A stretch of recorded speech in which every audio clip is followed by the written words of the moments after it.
Good evening. My name is Sandy Collins, and I happen to be the health director in Westford, so I work closely with Rich Day and Sue Rosa. But I'm also here as the director of the Upper Merrimack Valley Medical Reserve Corps.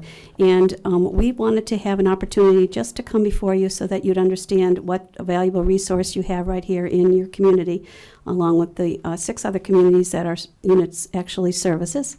And as Nancy is getting this ready, I'm going to pass out a newsletter and a brochure so you can look at it and get a little bit of information. And we're very, very pleased that Pat is our advisory board member in Chelmsford. She keeps us apprised of what's going on and gives us information. So hopefully by the end of tonight, you'll all understand what we do, and we'll be glad to entertain any questions once we're all through. Good evening, everybody. As Sandy said, thank you very much for having us here tonight. We'll try to make this as fun and as brief as possible. Our unit has been in existence for over 10 years. We're going to try to boil it down to 10 minutes, about a minute per year or per slide.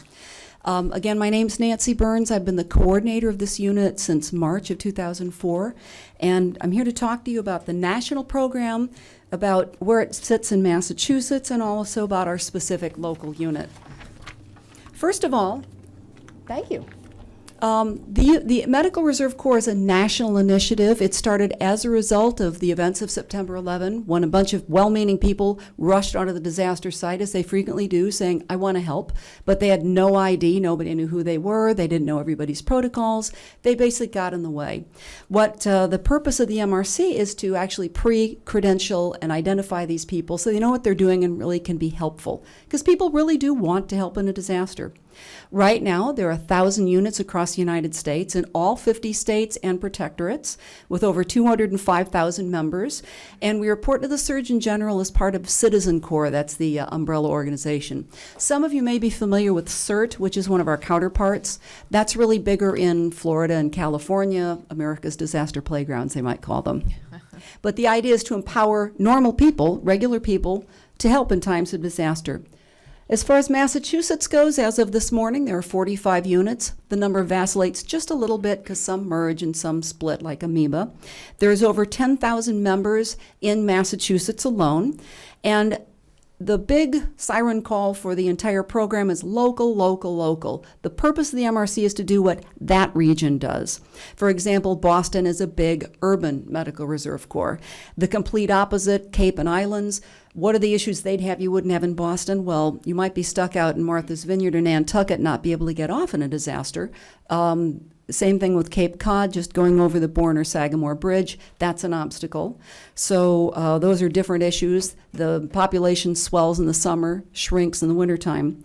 Berkshire's very rural. Another issue about medical reserve corps is some of them are organized in terms of region. Region 4B might have, say, 33 towns that it covers. We have a regional unit, and Chelmsford is one of the largest and most active towns that our 7 area covered. Some of them are just town-based. So we can move on to the next one. Introducing our own group, the Medical Reserve Corps, is the Upper Merrimack Valley. That name was picked because it's the same name of the coalition of public health entities that do the same 7 towns. Our unit has 550 members. People rarely leave. They move, but they don't really, they like to stay there. If we have to be on hiatus for a while, that's okay. Sometimes people have a tough stretch. We don't have monthly meetings. We don't really believe in them. We are very active without having to do that. Our people represent a wide range of skills and backgrounds. We're not all medical. Surprisingly, even nationally, maybe 2/3 might be medical at best, and we need all of them. Our unit happened to be one of the 10 demonstration units in Massachusetts when the whole program was initiated back in 2002. We were initially funded $150,000. Those grants covered a 3-year ability to pay for staff, for ramping up with flyers, with materials we might need to get going, polo shirts so people will know who we are when we do get to the scene of a disaster. Those are the 7 towns that we cover, 250,000 residents. Thank you very much, Pat, for being the Chelmsford rep. In the past, it's also been Sue Rosa, who was one of your speakers tonight, yes? Mm-hmm. And we're still very closely connected with the health department. So We very closely align first and foremost with the national priorities. Disasters trump everything else that we do. We're very active, but all that is leading up to getting ready in case the big one hits. And if you look at our newsletter later, you'll notice, I realize, my gosh, we've had a disaster every year at some level, except this year, which hasn't happened yet, but that doesn't mean it won't. You just don't say that very loud. But we recruit, train, and organize volunteers and credential them in case of disaster. We offer surge capacity. Volunteers, we're not out to take anybody's job. Health departments tend to be overworked, understaffed, underpaid. What we try to do is provide extra help. In Chelmsford as recently as Friday, when we had a big flu clinic that was slammed with people. So we had about 15 of our non-medical members and about 8 of the nurses from the MRC supporting that clinic alone. So it goes by much faster. A health department just can't staff that usually. The 3 areas that we promote in all hazards response are public health emergencies, and we have a lot of practice with our flu clinics, mass casualty incidents when there's a disaster, a storm, power outage, and we need to staff shelters, we need to do wellness calls, and then also non-emergency. We do plenty of that throughout the year with member education, community service. Some of our volunteers are medical of various stripes. Some of the ones that we haven't mentioned, of course, are like CNAs and respiratory techs. Non-medical people, we train them in CPR and first aid. We don't mandate it, and I feel strongly, even as a Heart Association instructor myself, there really are people that just want to do registration. They don't want to touch a patient, and we're okay with that. We actually have a first aid class in Chelmsford tomorrow at the police department. We want to train and offer it, but that's not something we mandate. We just encourage it. But they offer a wide range of administrative support. I won't go into everything in the slide. It's in your handout. The thing that's important to notice is by the time a disaster happens, it's too late to get prepared. We're here to be geared up so we can hit the ground running when something does happen. When the tornadoes hit a couple years ago, a community organization said, we'd like to help. And we said, well, the best thing you can do is join us and get ready for the next one. Spontaneous, unaffiliated volunteers, we call them SUVs. That's what we try to avoid, is people that just show up wanting to help with the best of intentions that basically get in the way. But we're available in a range of public health emergencies, mass casualties that have happened over the years in this area, and non-emergency contributions. So there's a lot of reasons to be part of our unit. Some of our local successes. Shelter support is big for us. Of course, the Chelmsford Senior Center is the location of the shelter that would happen in Chelmsford, and we've already staffed it. You'll see in slides later on how. Hurricane Sandy, of course, we supported warming centers, which of course in Chelmsford was at the Senior Center.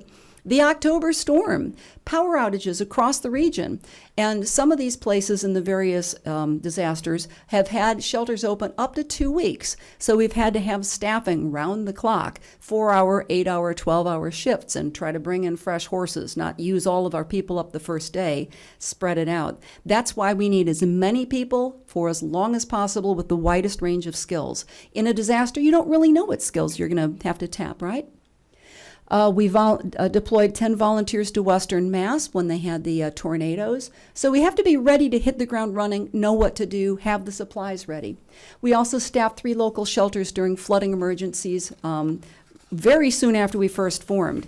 I mean, we had just formed in July, when September we had to respond to a shortage of flu vaccine, and provide people to do phone staffing. So we could have been used even before we were here. Other successes are flu clinics. We're at all of them for everybody. Remember H1N1, which could have been much worse. Seasonal clinics. The Let's Move initiative is one of those preventative things that really is a preparedness issue. You've heard that childhood obesity is becoming a major problem, so the Let's Move campaign is something we try to initiate at all of our health fairs, a lot of our public events, getting kids moving and active, and then they draw the parents into it. We find creative ways to make it fun and 100% positive. Athletic events, several of us have served at the marathon sweep teams. Tomorrow morning I'll be with the city of Lowell talking about staffing the Bay State Marathon and their medical tent, and we're very excited about that. Handpicking a team of about 7 nurses and 4 EMTs to help. Blood pressure and cholesterol screening is not limited to the elderly. We've also gone to Chelmsford High School. We screen adults at the health fairs. And then also the 72-hour KID initiative, which Sue Rosa and I actually presented to the Senior Center a couple of years ago. Okay? And here's some examples, which I think this is the fun part if you're like me at the end of the day and it's warm and you've been listening to presentations. Pictures can be kind of fun. In the upper left, you see how Hurricane Sandy affected Boston with the waters rushing right into the city. So at the Senior Center, there was Rich Day, your health director, with one of our volunteers at the warming center. And some of you also recognize, oh, Debbie's not here anymore, but some of our volunteers had helped with 2 shifts, including a nurse practitioner, and one of our volunteers helping an elderly woman and her husband leave the shelter after they'd had a chance to come there. A quick observation is a lot of people have existing stresses to begin with. They have health problems, money problems, medical problems, they're concerned about their spouse, and then the disaster hits, and that really exacerbates the pain. It helps to have counselors like we have, or just people trained in psychological first aid, to talk them down, to listen, to get them a glass of water. That can offer immeasurable help in a disaster, that alone. Okay? Flu clinics, as I said, we've done so many of them across the region. We have medical and non-medical people, and a blend of skills in case we had to do some medical care there as well. Okay? And then finally, public health, and this is just a tiny fraction of what we've done in Chelmsford alone. If we'd gone through that entire flash drive, that's a list of a whole bunch of photos of the last 10 years just in Chelmsford of what we've done. For example, teaching 6 groups of 20 Webelos about first aid. You know, that's a lot of Webelos. They were very nice, too. They were very attentive. We have young people in our unit. Those people happen to be from HOSA. It used to be called Health Occupation Students of America. We've helped at wellness fairs. Again, that's Let's Move with a sit-up, push-up competition. We also have hula hoops and jump ropes. And, of course, there we were at the high school, Chelmsford High, taking blood pressures, because it's not limited to older people. It's all ages that we have to be concerned about. Okay? And then whole family preparedness. Again, these are just little snippets of a much bigger picture. You'll see some examples in the newsletter of just what we did over the last year. But here we are giving a presentation to senior citizens about preparedness and why and how to make it easy. Just get a backpack and fill it with some essentials. We also make them available at cost in different towns. That's one of our initiatives. You could see that on our website. And we also have helped with pet preparedness. Chelmsford was one of the towns that hosted a presentation when we had veterinarians come in and say, basic supplies to have. And if we had to set up a shelter, you want to co-locate your pet, but with a separate ventilation system so it doesn't bother anybody who's allergic. But there's a lot to know, and we want to educate the community, because who's going to evacuate their home and leave Fido there? You just won't do it, and we don't want you to do that. Okay? So we'd like you to keep in touch with us. We thank you very much for your attention. We're trying to raise awareness. Chelmsford has been hugely helpful, not only at an individual level with members, but also as a town in supporting what we do. So thank you. So does anybody have any questions? You covered a lot, Nancy, and thank you very much for coming. As Nancy mentioned, I am on the advisory board, and I have been a member of the Medical Reserve Corps for, 6 or 7 years. I am one of the non-medical.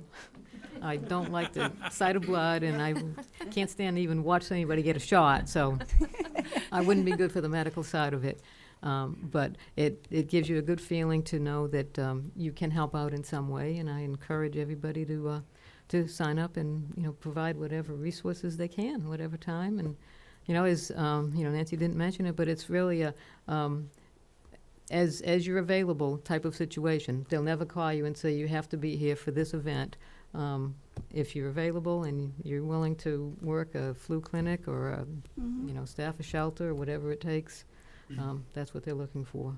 That is one last point I'd like to reiterate, and you said it so well, thank you, that we're not a time sink. We know people are busy, and we know people go through stretches where they have family commitments, illnesses, whatever, but it's possible to join the unit and just be available for one thing a year, and that might be the thing we're having a lot of trouble staffing, like the Drake Fair. Every year we can count on this gal, who is also with Lowell General, to Everybody Wins, to be our team leader for the Drake Fair. And she also gets credits through Lowell General for community service, so everybody wins. So thank you. Okay. Any other questions? Okay. Thank you very much. Thank you. Take care.